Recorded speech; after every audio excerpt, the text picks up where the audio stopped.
Bienvenue dans Libre de choisir, le podcast qui questionne toutes les décisions que l'on prend et surtout tout ce qui les influence. Je suis Claire de Dieu, entrepreneur depuis 10 ans. Pendant longtemps, j'ai cherché à construire un business performant, jusqu'à réaliser que le plus dur, c'était pas de réussir. Le plus dur, c'est de réussir sans s'éloigner de soi. Parce qu'entre les tu devrais, les il faut, la peur, les conseils, le regard des autres, il est parfois difficile de savoir ce qu'on veut vraiment. Alors ici, on parle de business, bien sûr, mais surtout de liberté, d'ambition, de réussite, de choix de vie et de tous les repères qui nous permettent de construire un business au service de notre vie et pas l'inverse. Seul ou avec mes invités, je t'emmène explorer une autre façon d'entreprendre. Une façon plus consciente, plus alignée, mais surtout plus libre. Parce que n'oublie pas, tu es libre de choisir. Donc, on nous a promis la sécurité, faire des bonnes études, trouver un emploi stable, acheter une maison, mettre ses enfants à l'école. C'est un petit peu ça le projet que tout le monde, auquel tout le monde devrait aspirer. Et pendant longtemps, mon invité du coup a suivi ce plan. Donc c'est Sylviana du compte L'amour en vadrouille. Pendant donc près de 16 ans, elle a travaillé dans le secteur bancaire, une situation stable, rassurante, celle que beaucoup rêveraient d'avoir. Mais au fil des années, une question a commencé à prendre de plus en plus de place. Et si la sécurité ne suffisait pas? Donc avec son conjoint et ses 3 enfants, enfin leurs 3 enfants, elle a progressivement remis en question des choses que beaucoup considèrent comme évidentes, l'école, le travail, la façon de vivre, la manière d'élever ses enfants et la définition même de la réussite finalement. Donc j'ai découvert moi cette famille il y a déjà plusieurs années à travers leurs blogs, leurs aventures, leur mode de vie est vraiment très inspirant pour moi et pas que du tout à travers le voyage, pour plein d'autres choses. Donc dans cet épisode, on va parler de sécurité, de liberté, de courage, de regard des autres et aussi de renoncement. On parle de ce moment où on réalise finalement que le plan qu'on avait prévu pour sa vie n'est peut-être pas celui auquel on a envie de continuer à se conformer. Et surtout, on essaye de répondre à une question que beaucoup se posent sans toujours oser la formuler. Et si nous avons tout fait pour construire une vie sécurisante, pourquoi avons-nous autant envie de la fuir? Donc, bienvenue Sylviana dans ce podcast Libre de choisir. Merci beaucoup Claire pour cet accueil et pour cette introduction, c'est très chouette. Du coup, la première question, c'est quel était finalement au départ, il y a du coup un certain nombre d'années, on va pas calculer. C'était quoi le plan initial quand quand tu travaillais en banque? Euh, quand j'ai commencé, quand j'ai commencé à travailler dans le secteur bancaire, donc quand j'étais embauchée dans le secteur bancaire, je m'étais dit à l'époque, je ne reste que 5 ans et je me barre en fait. Clairement, je ne voulais pas. Enfin voilà. Et Ok, puis les années ont fait que j'ai passé presque 16 ans dans ce secteur-là. Euh, et effectivement, comme tu le disais en introduction, comme tout le monde en fait, et comme la société veut nous le vendre, enfin voilà, c'était avoir un CDI, un conjoint, des enfants, une maison, un chien, enfin voilà, que la petite vie bien encadrée, bien bien encadrée. Et enfermante. c'est exactement. Et c'est ce qui s'est passé pendant les 10 premières années de ma vie d'adulte, de ma vie du coup dans la banque. En fait, c'est ce qui s'est passé jusqu'à ce que je rencontre Yannick, en fait. Ok, Voilà. parce que du coup, tu l'as rencontré à quel moment par rapport plutôt en fin de parcours bancaire ou Plutôt, euh, plutôt en fin, du coup, et c'était pas prévu du tout à ce moment-là. Ok, Euh, je l'ai rencontré, du coup, j'avais 29 ans à ce moment-là, et enfin voilà, on avait tous les deux nos jobs. Yannick travaillait dans l'hôtellerie et la restauration, moi j'étais dans le secteur bancaire, on avait notre job en CDI, enfin voilà, tout était bien calé. Et puis, alors j'aime pas ce mot, tomber enceinte, mais bon, j'ai été enceinte de Luna, parce que je ne suis pas tombée, mais voilà, c'est Luna est vrai qu'il y a arrivée, des expressions qui n'ont aucun sens. aucun, clairement. Donc Luna est arrivée dans mon ventre, et puis on a commencé à se poser des questions plus sur notre façon de vivre en fait, tu vois, au quotidien, nos choix d'alimentation, enfin voilà, ça a commencé comme ça, nos consommations, enfin voilà, ça a plutôt commencé comme ça, nos réflexions. Ok, Euh, voilà. ok. Du coup, qu'est-ce que C'était quoi les questions, finalement, les sujets par rapport. Alors, du coup, c'est des questions qui sont très actuelles, j'ai l'impression, en ce moment, de faire attention à son alimentation, voilà, d'avoir une relation, essayer de profiter de ses enfants, d'être dans une communication un petit peu non violente, etc. Mais du coup, c'était il y a quoi, 15 ans? Il y a Euh, 15 ans. il y a 15 ans. Mais du coup, c'était pas forcément des questions très à la mode, j'ai envie de dire. Du coup, c'est quoi, c'est quoi qui vous a emmené à ces questions-là? Du coup, non, c'était pas des questions à la mode et quand nous, on a commencé à s'y intéresser, on faisait déjà partie des un peu bizarres de nos groupes d'amis, en fait. Enfin, voilà, qu'est-ce qu'ils vont se questionner sur ces points-là? Franchement, c'est n'importe quoi. Euh, en fait, je crois qu'il y a une prise de conscience de qu'est-ce qu'on a envie de laisser à nos enfants, enfin, du coup, à Luna à ce moment-là. Comment est-ce qu'on a envie de la voir grandir et qu'est-ce qu'on a envie de lui laisser plus tard, en fait. Et la question écologique, en fait, est arrivée très vite. Ok, Et la question de la santé. Ça a vraiment été les deux points sur lesquels on s'est dit, on ne peut pas tout changer, mais en tout cas, on peut agir à notre échelle, à nous, et en tout cas à l'échelle de notre foyer, de notre maison. Et du coup, enfin, voilà, faire attention à ce qu'on consomme, à ce qu'on mange, etc. Voilà, c'était des choses qui étaient faciles à mettre en place à ce moment-là. ok. Donc à ce moment-là, vous étiez sédentaire. On était sédentaires, on habitait dans un petit appartement à Nantes. On était plutôt pas trop mal à l'époque. De notre point de vue, on était plutôt bien. Ouais. Ok. Et du coup, Luna, elle a été à l'école ou pas du tout? C'est à ce moment-là que vous avez pris la décision de faire l'école à la maison? Ou Alors c'est... Luna a fait petite section, alors très petite et moyenne section, et Liam a Ok, fait petite section. Et en fait, le choix de l'instruction en famille s'est fait. En fait, Liam avait une maîtresse qui était en dépression et en fait, elle s'en prenait aux enfants. Donc, enfin, vraiment, je n'en veux pas à la maîtresse. Enfin, voilà, parce que je sais qu'ils sont dans des conditions de travail qui sont très difficiles et donc je ne jette pas la pierre. Mais du coup, ça a été difficile pour Liam puisqu'il y avait de la violence verbale, un petit peu physique. Et alors, Liam n'en a pas été victime, mais il a été témoin de tout ça. Et du coup, ça a été très difficile pour lui. Et donc, il y a eu un matin, entre autres, je me rappelle encore, où il était en larmes, il ne voulait pas aller à l'école, il nous suppliait de ne pas y aller. Et donc, en fait, enfin, j'ai été chercher la réponse, j'ai parlé avec la maîtresse très longuement et tout ça, et du coup, elle s'est confiée. Enfin, voilà. Et donc, moi, je me disais, je ne peux pas laisser mes enfants dans un environnement qui n'est pas sécure pour eux. bien sûr. Où du coup, moi, je vais me poser la question tout au long de la journée de est-ce qu'ils sont OK, est-ce qu'ils vont bien, est-ce que, enfin voilà, et ça ne sachant pas, enfin, n'ayant pas toutes les informations. Et donc, on a commencé à ce moment-là à se renseigner sur toutes les possibilités qui pouvaient exister pour sortir du système scolaire classique. Alors, on avait regardé les écoles alternatives, Montessori, Freinet, etc. Mais voilà, les écoles enfin voilà, toutes ces écoles alternatives. Et puis, en faisant nos recherches, on a découvert que l'instruction en famille existait et était possible en France. Et du coup, Ok, on s'est renseigné, on a rencontré des gens et du coup, on a regardé un film, entre autres, qui nous a fait, ok, enfin, voilà, qui a validé notre choix. ok. Bon, c'est chouette parce que du coup, nous aussi, on fait l'école à la maison. Donc, Trop cool. donc, oui, donc je vois très bien. Enfin, c'est vrai que je trouve ça angoissant de pas, c'est même pas qu'une question de contrôle, mais c'est de pas savoir, de pas pouvoir apporter des mots sur des choses qui peuvent se passer et sur lesquelles les enfants sont pas armés quelque part aussi pour se défendre par rapport à certaines choses qui peuvent se passer à l'école. Ouais, tu sais, je suis toujours dans ce. Enfin, moi, je suis pas contre l'école parce que profondément, je pense que c'est une bonne chose qu'elle existe, mais pas comme elle existe aujourd'hui, en tout cas pas en France. On a des modèles ailleurs où ça fonctionne très bien, où les enfants sont hyper épanouis et où il n'y a pas de violence, où, enfin voilà, où les rythmes des enfants sont respectés et ça fonctionne.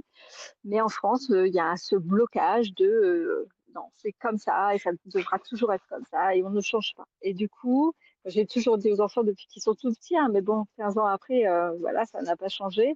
Le jour où il y aura, ça changera, où on s'en sentira, bah, peut-être que Enfin, voilà, ce retour à l'école pourrait être une possibilité. Aujourd'hui, ça n'en est pas une du tout, quoi. Mm, mm. Oui, oui, bah, je suis complètement d'accord avec toi dans le sens où je suis pas contre l'école non plus.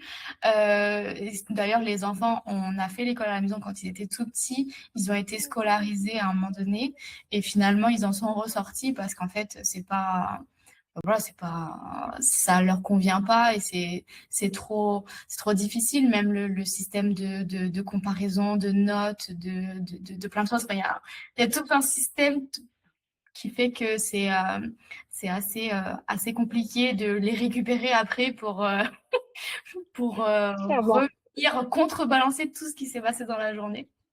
ouais, clairement. On est tout à fait d'accord. Ok.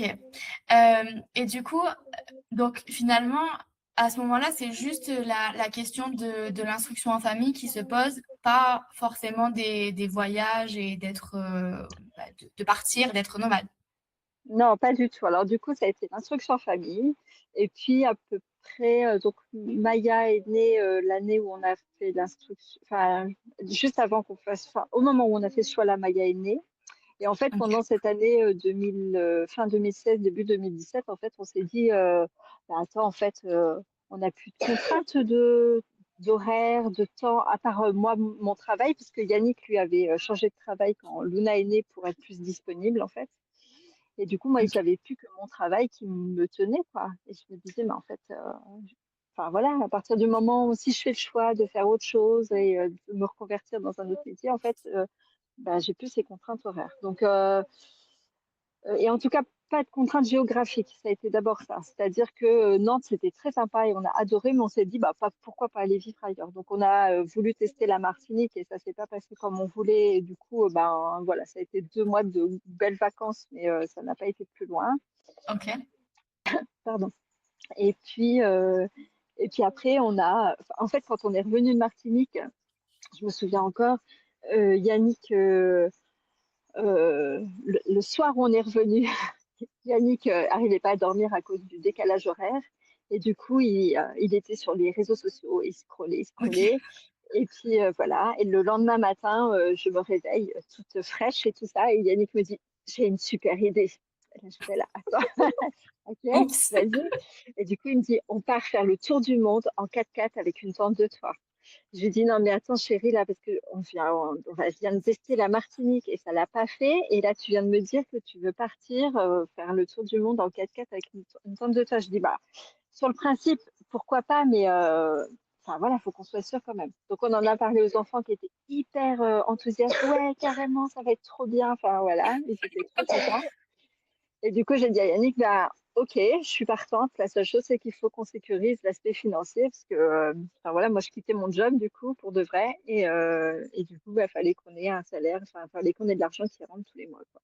Voilà. Oui. Comment ça s'est fait? Donc, du coup, finalement, c'est à partir de ce moment-là, de ce voyage, de cette idée, que la bascule a été faite, où toi, tu as commencé, du coup, à chercher une reconversion pour arrêter la banque et pour trouver autre chose.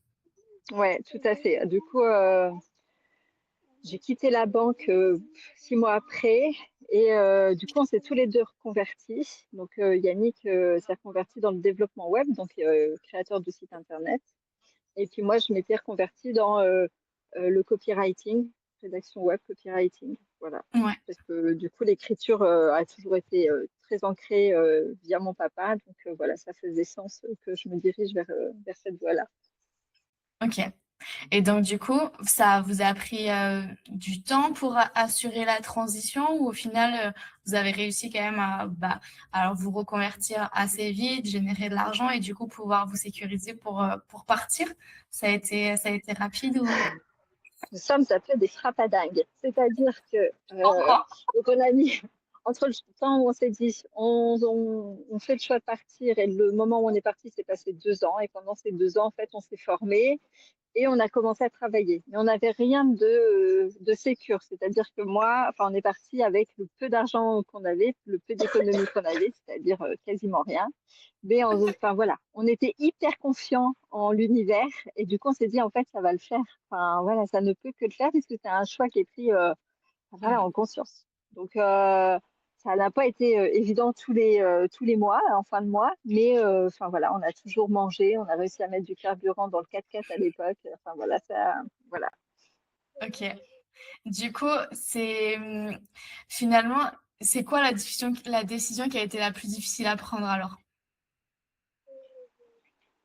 Ça a quand même été de quitter mon job parce que Ok. on avait quand même cette sécurité de se dire, ah, j'ai un salaire qui tombe tous les mois. C'est pas le job de mes rêves, mais enfin voilà, ça se passe très bien et j'ai mon salaire qui tombe tous les mois. Et du coup, le fait quand même de dire je pars et j'ai plus de sécurité, j'ai plus cette sécurité financière, ça a quand même été, ouais, on est sûr, hein, on est sûr. Enfin, ouais. Ok. Et donc, du coup, je pose la question, même si je connais la réponse, mais vous avez jamais regretté ce choix? Jamais. Jamais, jamais, jamais. Non, ça ne me manque pas. Je ne me dis jamais, oh mon Dieu, enfin, j'aurais jamais dû quitter. Jamais je me suis fait cette réflexion-là.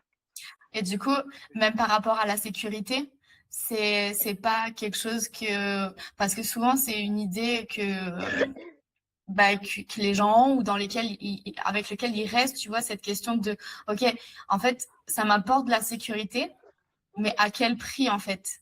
Et donc du coup, on reste par sécurité financière ou peu importe quelle raison, et au lieu de vraiment aller vers là où on veut aller, et au final, comme tu as dit, vous y êtes allé en laissant de côté cette sécurité, et au final, tout s'est très bien passé, entre guillemets. Mais ça s'est passé. Je pense que, je crois qu'au fond de moi, au-delà de la sécurité, je crois que c'est des peurs, en fait. Et c'est des peurs qu'on nous inculque depuis qu'on est petit, en fait. Euh, En fait, on nous materne trop. Enfin, tu vois, vous n'êtes pas capable. Et de toute façon, si vous n'avez pas un patron, vous ne saurez jamais faire. C'est un peu ça tout le temps, en fait. Oui. Enfin, voilà.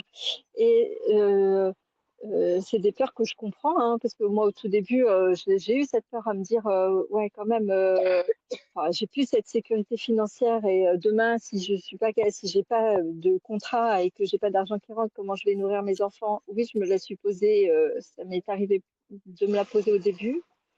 Puis maintenant, même si je suis pas 100% sécurisée, enfin tu vois, pour beaucoup de gens, je serais en précarité. Enfin voilà, on serait dans la précarité parce qu'on ne gagne pas 10 000 euros tous les mois, loin de là.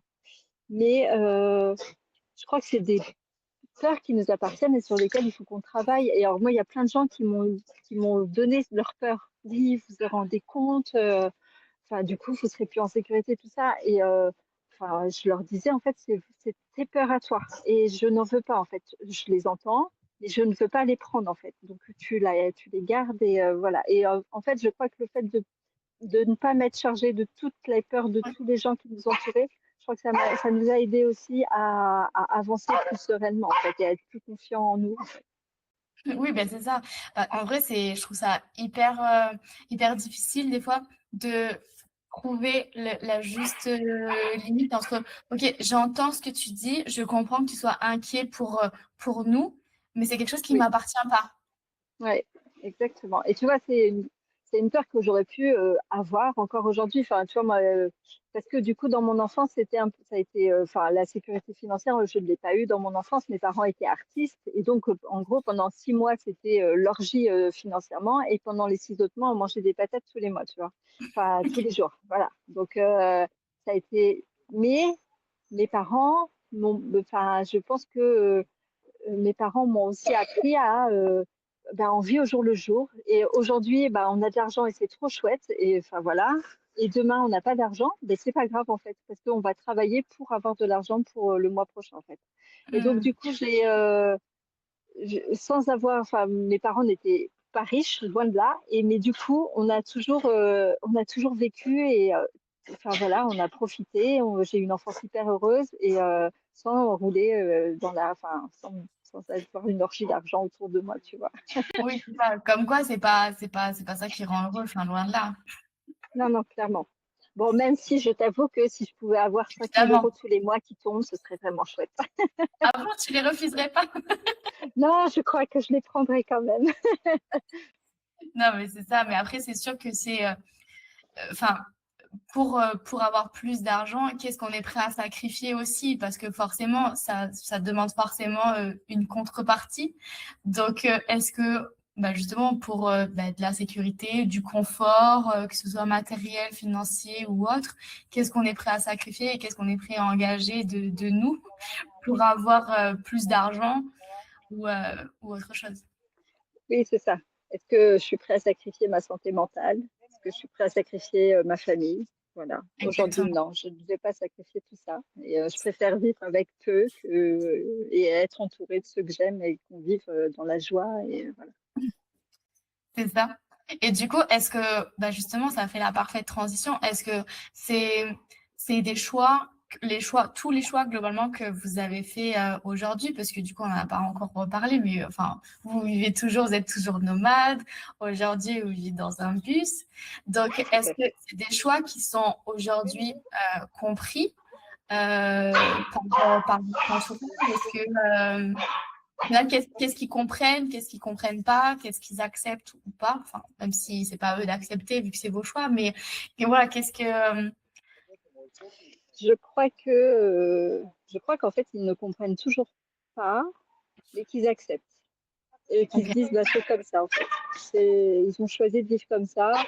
C'est pas le choix que j'aurais fait, mais en fait ils ont l'air heureux en fait. Ils voient des enfants qui grandissent et enfin, qui oui, grandissent c'est ça. bien et qui sont épanouis et tout ça. Et je pense que ça les rassure. Et je pense que alors au tout début on a eu beaucoup ces peurs qui nous ont envoyés.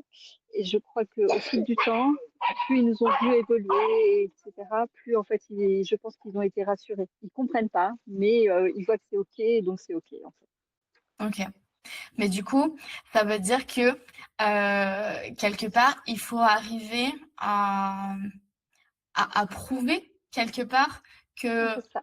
que tu as réussi dans le choix que tu as voulu faire. Ouais.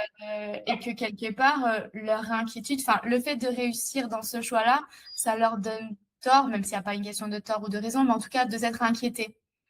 Et donc, du coup, Oui, peut-être qu'ils peuvent accepter des.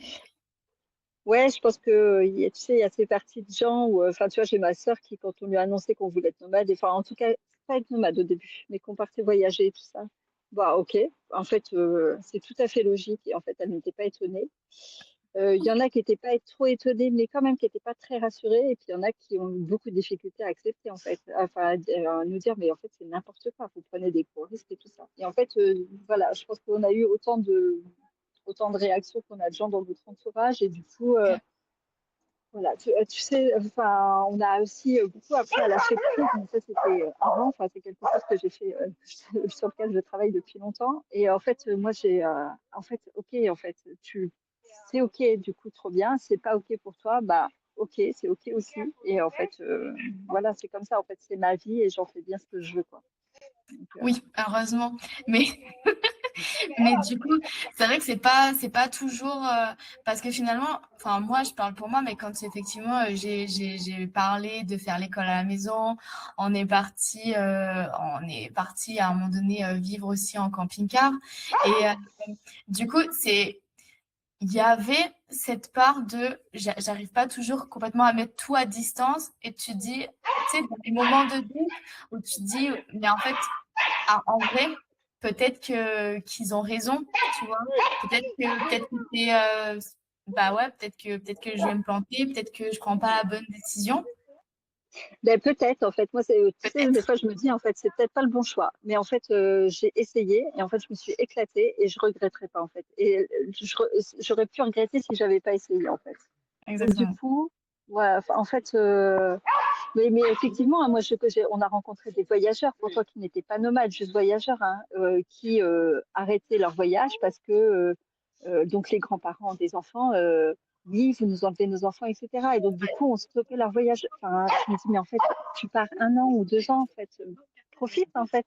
Oui, pendant 2 ans, les grands-parents verront moins, mais en fait, c'est un merveilleux cadeau que t'offres quand même. Et ouais, à trop écouter, en fait, on se prive de certaines choses quand même. Donc, Oui, c'est ça, on se prive, on s'empêche de vraiment aller vers là où on irait si on n'avait pas toutes ces petites voix autour qui, qui viennent parasiter nos choix aussi quelque part. Ouais, clairement. Et qu'est-ce que tu m'avais parlé de l'accident que vous avez eu en Turquie.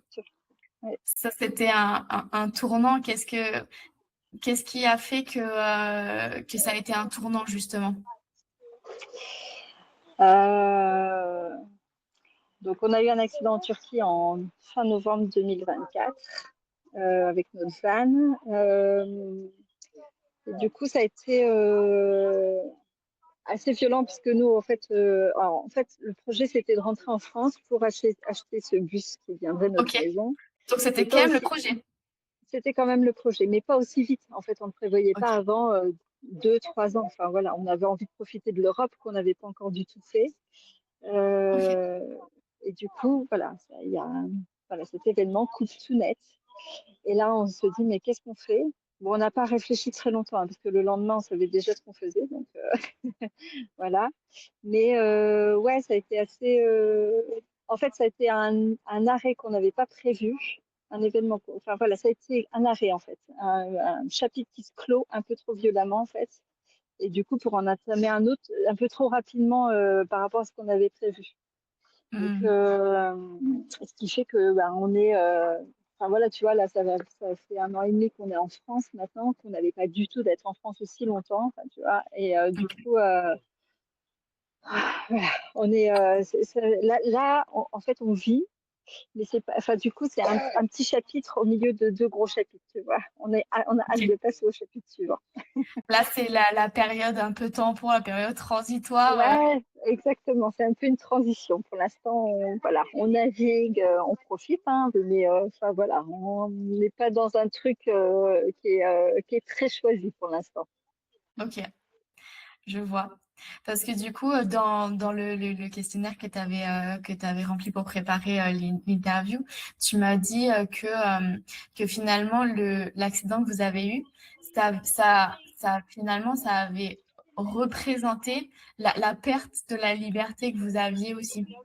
Ah bah carrément, parce que du coup, là où on avait notre liberté totale avec notre véhicule, où on pouvait aller où on voulait, quand on voulait, enfin voilà, et ben du jour au lendemain, on n'a plus notre maison en fait avec nous. On peut plus se déplacer comme on veut. Donc on est parce que donc on est revenu en France, mais du coup pas de moyen de locomotion. Enfin tu vois, on a été contraint en fait. Donc ouais, on a eu ce sentiment de on est enfermé dans un truc qu'on n'a pas choisi. Enfin tu vois. Ouais. Et du coup, est-ce que à ce moment-là, vous avez été soutenu par votre entourage, les gens qui comprenaient pas aussi Ah pourquoi ouais, vous étiez carrément. parti? Carrément. Bon, il y a eu non, mais il y a eu un élan de bienveillance, de solidarité, d'amour. Ça a été juste incroyable. Alors, à la fois de nos proches, nos familles, nos amis, et aussi d'inconnus. Enfin, du coup, il y a eu, enfin, on a de nos followers sur Instagram, on a eu des dizaines et des dizaines et des dizaines de messages. Je n'arrivais plus à répondre tellement qu'il y avait, mais enfin, voilà, je passais des heures à répondre à tous les messages parce que c'était hyper important pour moi. Mais il y a eu, ouais, ça a été juste de la folie, quoi. Ouais, Bon, c'est trop chouette. Tant ouais, mieux parce que ça a pas dû être, ça a vraiment pas dû être simple cette période aussi. Parce qu'au final, oui, t'es contraint à revenir quelque part, au moins pour une période à la vie à laquelle tu aspirais plus, que tu avais ouais, goûté. alors, ouais. On l'a pas vraiment pris comme ça en fait, tu vois. En fait, du coup, pour nous, l'important c'était qu'on était tous les cinq en bonne santé. En fait, on n'a pas été blessés gravement ni les uns ni les autres. Et pour nous, ça c'était l'essentiel. On était tous les cinq, on était ensemble et on n'a jamais été séparés. Et pour nous, ça a été hyper important. Et en fait, dès le lendemain, en fait, on s'est fait notre petite séance de psychologie ensemble pendant 10 jours à peu près, où les enfants ont beaucoup parlé, on a extériorisé tout ça. Et en fait, on s'est pas dit, on revient là et on va vraiment être bloqué. Alors, on n'avait plus notre liberté de bouger et de se dire, on va où on veut, mais on avait quand même cette liberté dans nos têtes, en fait, de se dire, on fait ce qu'on veut, en fait. Enfin, voilà. Et du coup, on achète un bus, c'était pas prévu, mais du coup, on achète un bus, enfin, on l'aménage nous-mêmes, etc. Et du coup, tu vois, d'avoir dans notre tête, en fait, de se dire on avance en fait, on va de l'avant et on reste pas bloqué. Enfin voilà, c'est pas parce qu'on a eu un accident qu'on ne peut plus rien faire. Au contraire, enfin voilà, il faut qu'on y aille. Et donc voilà, on a eu cet engouement, ce truc qui a fait qu'on a surmonté tous les cinq cet événement hyper positivement finalement. Oui, c'est ça, ça vous a... Enfin, le fait d'avoir quelque part déjà eu l'idée de la suite, ça vous a permis de glisser Ouais, peut-être ça nous aussi. a. Mais je crois que en fait, même si on n'avait pas eu ce projet, je crois qu'en fait, on aurait racheté un van, tu vois, on l'aurait aménagé et on serait reparti en fait. Oui, c'est ça. Clairement. Oui, oui. En tout cas, tu vois, d'avoir goûté cette vie-là pendant toutes ces années et en fait, on n'était pas, et de se dire, en fait, on aime ça, on n'a pas envie d'y revenir et les enfants voulaient pas revenir à une vie sédentaire. Enfin, voilà, Oui, c'est ben pas ici, imaginez pas. Du coup, de toute façon, même si on n'avait pas eu le projet du bus, on refaisait on réaménageait un véhicule et on repartait, oui. clairement. Et justement, par rapport à cette vie nomade, est-ce qu'il y a des fausses idées que les gens se font sur votre vie nomade qui sont du coup absurdes? Euh, on est tous les jours en vacances. Non. Euh, vous avez toujours des spots de rêve? Non. Non? Non, parce que du coup, on a des vieux parkings des fois sur lesquels il faut se garer parce que faut faire les courses ou faut faire l'eau ou du coup, ou sinon on n'a pas le choix. Euh, Qu'il faut dormir dans une station-service parce que dans le pays où on est, en fait, il n'y a que les stations-service qui nous accueillent, sinon on n'a pas le droit d'être là. Enfin, voilà, on a eu du coup les spots magiques, on en a eu un. Je ne dis pas qu'on Oui. en a jamais eu un. On a eu des plages paradisiaques, des forêts absolument génialissimes, mais c'est pas que ça. Donc oui, on est en vacances. Ben non, on n'est pas toujours en vacances parce que il y a l'école à faire, il y a on travaille tous les deux, Elle donc travaille. voilà. Et puis il y a la route. Enfin voilà, je crois que les gens ne se rendent pas compte aussi, c'est toute la logistique, toute l'intendance qui est à côté. Donc trouver de l'eau, faire les courses. Alors, enfin, ça peut paraître rien, mais quand on n'est pas dans un pays qu'on connaît, ben des fois, en tout cas les débuts peuvent être un peu chaotiques. Trouver un spot pour dormir, ça aussi, ça prend du temps. Puis les démarches administratives, les demandes de visa, etc. Enfin voilà, du coup, Hmm, ouais, ouais. je vois. Parce que quelque part, enfin, les gens vont avoir tendance à voir effectivement votre vie vue de l'extérieur des réseaux comme quelque chose des fois de très, enfin pas que vous, mais d'une manière générale, vont voir certains réels et certains comptes partager que les choses positives, que les bons moments, que les choses un peu super qui se passent, mais c'est pas le reflet de la vraie vie parce qu'effectivement vous n'êtes pas en voyage, c'est votre vie en fait. Et donc du coup, C'est c'est ça. un mode de fonctionnement qui est complètement différent. Et, Ouais. et du coup, dans tous les choix, en fait, il y a des avantages et des inconvénients. Donc,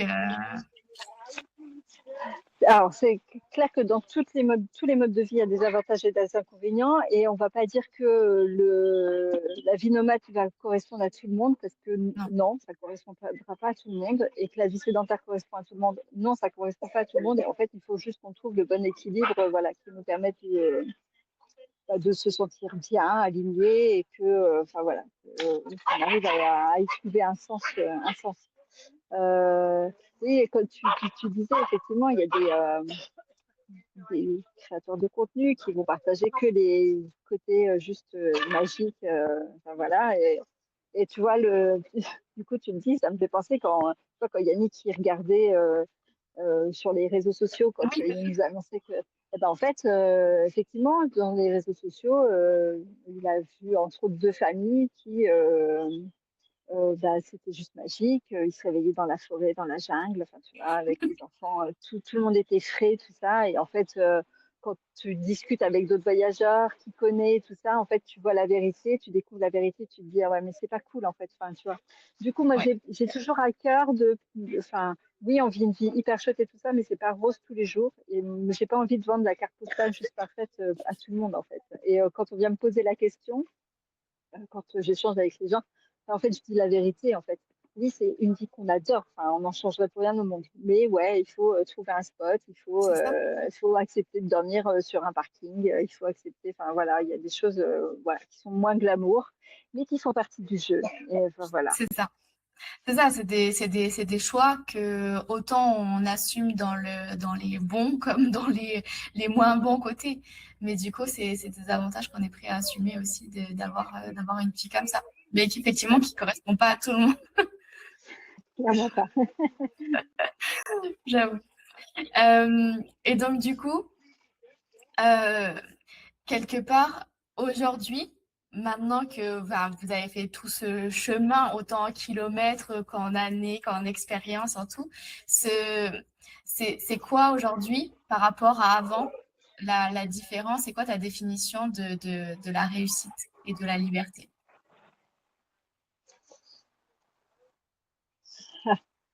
Euh,